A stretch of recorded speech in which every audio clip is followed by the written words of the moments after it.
तुम्हें एक undercover mission पर भेजा जा रहा है, जहां पर तुम्हें ये मानकर चलना होगा that you always being watched। दोस्तों, एक ऐसा आईपीएस अफसर जिसने पाकिस्तान में जाकर 500 से ज्यादा लोगों को मौत के घाट उतार दिया। एक ऐसे जासूस जो आतंकवादियों से उनके सामने जाकर उनसे बात करते हैं। इतना ही नहीं, आपको ये जानकर भी हैरानी होगी कि उन्होंने किसी हथियार से नहीं बल्कि अपने दिमाग से उन लोगों को मौत के घाट उतारा है। ये भारत के ऐसे शख्स हैं जिन्होंने खुलेआम पाकिस्तान को चेतावनी दी कि अगर भारत को अलग करने की कोशिश की तो बलूचिस्तान को पाकिस्तान से अलग कर दिया जाएगा। और ये पाकिस्तान के लाहौर में धर्म बदलकर 7 साल तक मुसलमान बनकर रहे। चलिए आज आपको रूबरू करवाते हैं इस इंडियन आईपीएस अफसर से, जिनके नाम से आज भी पाकिस्तान डरता है। तो आज हम बात करेंगे रॉ के एजेंट रहे अजीत डोभाल जी के बारे में, जिन्होंने देश के लिए हमेशा अपनी जान की बाजी लगाई। तो आज इन्हीं के बारे में जानेंगे कि ये किस तरह अपना वेश बदलकर पाकिस्तान में घुसे और वहीं से अजीत डोभाल जी ने खुफिया जानकारियां भारत सरकार को भेजी थी। इन्होंने कई बार अपनी जान की बाजी लगाकर देश और देश के लोगों की जान बचाई। ऐसे ऐसे कारनामे किए कि शायद ही अब तक किसी ने किए हो। बगैर कुछ सोचे समझे, अपनी फिक्र किए बिना देश की सुरक्षा के खातिर हमेशा तैयार रहते हैं। ऐसे है रॉ के एजेंट अजीत डोभाल जी। आज भी कुछ ऐसा कर देते हैं कि किसी को उन पर विश्वास नहीं होता। अजीत डोभाल जी एक रिटायर्ड आईपीएस ऑफिसर एवं आईबी यानी इंटेलिजेंस ब्यूरो के पूर्व निदेशक हैं। वर्तमान में अजीत डोभाल जी भारत के एनएसए नेशनल सिक्योरिटी एडवाइजर हैं। आज अजीत डोभाल जी जेम्स बॉन्ड और चाणक्य से कम नहीं हैं। प्रधानमंत्री के बाद दूसरे सबसे शक्तिशाली व्यक्ति माने जाते हैं भारत के। सीधा कैबिनेट मिनिस्टर का दर्जा मिला और सीधा पीएमओ को रिपोर्टिंग करते हैं। अजीत डोभाल जी का जन्म भारत आजादी से पहले 20 जनवरी सन 1945 को उत्तराखंड के गढ़वाल जिले के पौड़ी गांव में हुआ, परंतु होम टाउन राजस्थान अजमेर में पड़ता है। इनका पूरा नाम अजीत कुमार डोभाल है। अजीत डोभाल जी धर्म से एक ब्राह्मण हिंदू हैं। इनके पिताजी का नाम गुणनाथ डोभाल है, जो मिलिट्री के ऑफिसर रह चुके हैं। पत्नी का नाम अनु डोभाल है। अजीत डोभाल जी ने अपनी पढ़ाई लिखाई अजमेर के मिलिट्री स्कूल से की। फिर उसके बाद अजीत डोभाल जी आगरा के विश्वविद्यालय से अर्थशास्त्र में एमए करके पोस्ट ग्रेजुएट की उपाधि ली और उसके बाद आईपीएस की तैयारी में लग गए। बहुत कड़ी मेहनत करके केरल के 1968 बैच के आईपीएस ऑफिसर बने और केरल में आईपीएस के पद को बड़े बेहतर ढंग से संभाला। अजीत डोभाल पाकिस्तान और आतंकवादियों के गढ़ में कई बार घुसकर सारी जानकारियां लेकर और उन सबको चकमा देकर हर बार उन सब के बीच से निकल जाते थे। जब भारत 1972 में इंदिरा गांधी की सरकार जब पोखरण में परमाणु का परीक्षण किया तो पाकिस्तानियों की हवा टाइट हो गई और मिर्ची लग गई।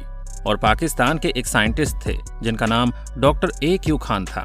उन्होंने चाइना और फ्रांस से मदद मांगी और उनसे कहा कि हम भी न्यूक्लियर टेस्ट करना चाहते हैं जिसमें आप हमारी मदद करें। लेकिन फ्रांस को सब समझ आ गया था कि ये अपना खुद का वेपन बनाना चाहता है और फ्रांस ने मदद देने से इनकार कर दिया। अब इसमें कुछ चाइना वाले मदद कर रहे थे, लेकिन काम आगे नहीं बढ़ा और उसके बाद वो नॉर्थ कोरिया चले गए। किम जोंग उनके बाप किम जोंग इल से मिले और उस समय किम जोंग उनके बाप किम जोंग इल भी न्यूक्लियर वेपन पर काम कर रहे थे। और भारत के प्रधानमंत्री इंदिरा गांधी जी को खबर लग गई कि ये पाकिस्तानी साइंटिस्ट आखिर ये नॉर्थ कोरिया में क्या जाल बिछाने गए हैं, आखिर चक्कर क्या है। इंदिरा गांधी ने तुरंत आईबी और रॉ का गठन बुलाया और एक इंटेलिजेंस टीम बनाई और जिसमें से कुछ को चाइना और कुछ को पाकिस्तान जाकर सही सही जानकारी भेजने को कहा, जिसमें से अजीत डोभाल को सेलेक्ट किया गया और कहा कि तुम आईबी को लीड करोगे और सीधा पाकिस्तान में अपना नेटवर्क बनाओ और डायरेक्ट मुझे सारी जानकारी वहां से भेजोगे। अजीत डोभाल पाकिस्तान में कैसे दाखिल हुए? ये जगह पाकिस्तान में रावलपिंडी के पास थी, जिसका नाम कहूटा था, जहां खान रिसर्च सेंटर चल रहा था, जहां पाकिस्तान का सारा न्यूक्लियर वेपन का काम चल रहा था। अजीत डोभाल पाकिस्तान तो पहुंच गए, लेकिन रिसर्च सेंटर मिल नहीं रहा था और अजीत डोभाल जी पूरे पाकिस्तान में घूम रहे थे, वो भी भिखारी की वेशभूषा में। भला भिखारी को किसी से क्या मतलब था? किसी तरह उन्होंने इस रिसर्च सेंटर का पता लगा लिया, जिसका नाम खान रिसर्च सेंटर था, जहां पाकिस्तानी गवर्नमेंट अपने न्यूक्लियर वेपन तैयार कर रही थी। अब अजीत डोभाल जी उस सेंटर के बाहर भिखारी के वेशभूषा में सब पर नजर रख रहे थे, लेकिन उन्हें बाहर से कुछ समझ नहीं आ रहा था कि आखिर क्या करें। तो उन्होंने अपनी बुद्धि का इस्तेमाल किया और उन्होंने उस नाई की दुकान को ढूंढ निकाला, जहां रिसर्च सेंटर के कुछ साइंटिस्ट उस नाई की दुकान पर बाल कटवाने के लिए जाया करते थे। जब एक साइंटिस्ट उस नाई की दुकान पर बाल कटवाने गया तो अजीत डोभाल भी उसके पीछे चला गया और उस नाई की दुकान के बाहर भिखारी की वेशभूषा में बैठ गए। वहां से इन्होंने साइंटिस्ट के बाल का सैंपल इकट्ठा करना शुरू कर दिया। उन्हें पता था कि अगर वो न्यूक्लियर वेपन पर काम कर रहा है तो उसके बालों पर जरूर न्यूक्लियर का रेडिएशन होगा। तो उसने उस बाल का सैंपल लेकर किसी तरह अपने आईबी नेटवर्क के जरिए भारत भेजा और कहा कि वो इन बालों की अच्छे से जांच करें और पता लगाएं कि इसमें न्यूक्लियर का रेडिएशन है कि नहीं। और जब जांच किया गया तो भारी मात्रा में उस बाल पर रेडिएशन मिला। तो इससे पता चल गया कि पाकिस्तान यही खान रिसर्च सेंटर में न्यूक्लियर वेपन पर काम कर रही है। अब पता तो चल गया और वो सोचने लगे कि इस जगह को कैसे तबाह किया जाए, कैसे खत्म किया जाए। अगर दोबारा लड़ाई की तो अमेरिका पाकिस्तान की मदद कर देगा और अगर प्रधानमंत्री को समझाऊंगा तो वो हमले के लिए मानेंगे नहीं। और इन्होंने अपनी बुद्धि का फिर से इस्तेमाल किया और इजराइल की इंटेलिजेंस एजेंसी मोसाद से संपर्क किया और उनसे बातचीत की और कहा कि जैसे तुमने इराक को तबाह किया और अगर इस मुसलमान देश पाकिस्तान ने न्यूक्लियर वेपन बना लिया तो सबसे पहले तुम ही खत्म हो जाओगे। इसलिए तुम एक काम करो, मैं जैसा जैसा बताता हूँ तुम वैसा ही करना। अजीत डोभाल जी ने सोचा इजराइल और पाकिस्तान को आपस में लड़ा देंगे जिससे हमें लड़ने की नौबत नहीं आएगी और हमारा काम भी हो जाएगा। इसके लिए मोसाद को कन्विंस भी कर लिया गया और वो मान भी गए। तो मोसाद ने कहा ठीक है, उसके लिए हम इराक के ऊपर से जहाज तो उड़ा नहीं सकते हैं, लेकिन इसके लिए हमें थोड़ा घूम के जाना पड़ेगा। इसके लिए अगर तुम हमें गुजरात से रिफ्यूलिंग की जगह दे दो, फिर हम वहां से उड़ान भरकर पाकिस्तान के खान रिसर्च सेंटर को उड़ा देंगे। इन्होंने कहा ठीक है। अजीत डोभाल जी ने पीएमओ से संपर्क किया। अजीत डोभाल जब मिशन पर थे तो बीच में भारत के प्रधानमंत्री ही बदल चुके थे। जब अजीत डोभाल जी पाकिस्तान गए थे तब प्रधानमंत्री इंदिरा गांधी थी, लेकिन 1977 में भारत में इमरजेंसी के कारण भारत की राजनीति उथल पुथल हो गई और इंदिरा गांधी इलेक्शन हार गई और उसकी जगह अब मोरारजी देसाई आ गए। और जब अजीत डोभाल जी ने इन सब चीजों के बारे में उन्हें बताया तो मोरारजी ने क्या कहा पता है? देसाई जी ने सीधा इन सब चीजों से इनकार कर दिया और कहा उसे जो करना है करने दो, वो अपने देश में कुछ भी करे, हमें इससे क्या मतलब। हम नहीं बुलाएंगे इजराइल को, हम क्यों अपनी धरती को खून से रंगे। इन्होंने साफ मना कर दिया। अब तो लगा सब मेहनत बेकार हो जाएगी, लेकिन ये हार कहाँ मानने वाले थे। फिर भी ये लगे रहे और इन्होंने एक दिन एक साइंटिस्ट को किसी लड़की के साथ पकड़ लिया और साइंटिस्ट को बुलाया और कहा कि तेरी ये हरकत को पूरा लीक कर दूंगा और तुझे बर्बाद कर दूंगा।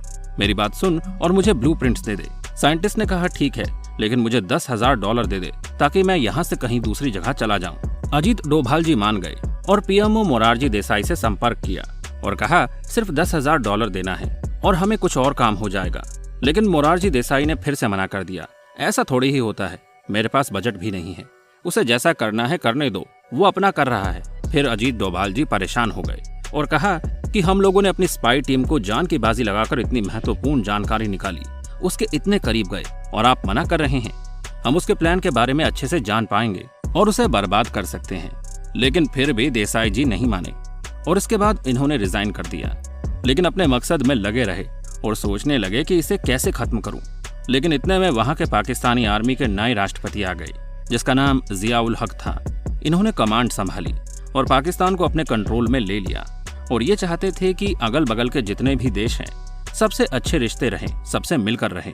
मोरारजी देसाई की गलती से कई स्पाई एजेंट मारे गए।